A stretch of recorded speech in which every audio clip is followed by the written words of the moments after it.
We're all part of the head office support team here at Revive. And this is Revive Under the Spotlight. Name one thing on your desk and why is it there, or why does it tell us something about you? Well, I don't have an official desk in the office, so I don't have anything on my desk. Yeah, it's the kitchen table, so there could be anything on it. No, I'm not really a knick-knacky kind of person, unfortunately. Oh, you're way too tidy for me. I've got a Labubu, I've got a Hello Kitty, I've got a Jellycat cactus. My bottle of fizzy water and my Barocca tablets that I've got every day. A line of Marvel bobbleheads.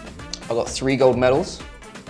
Those are all from the Revive Sports Day, which is annual.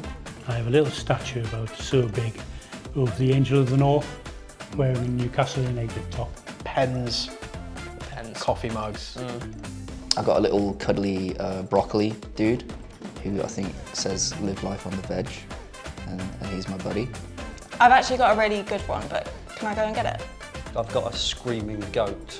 Oh, it's better than mine. And the screaming goat only gets pressed if there is something that needs to be screamed at or dealt with. And since working at Revive, it has never been pushed. So That's a good sign. Old-fashioned style tankard that I keep my monster cans in. Yes. I've got a pile of dead batteries. That's from how much I use my mouse, I guess. I've got a spider plant that I got like 2 years ago, and I'm surprised it's still living, if I'm honest. A potato, and it says, I may be a tiny potato, but I believe in you, go do your thing. I get stressed easy, so it's a nice little reminder to just be me, and I'm fine.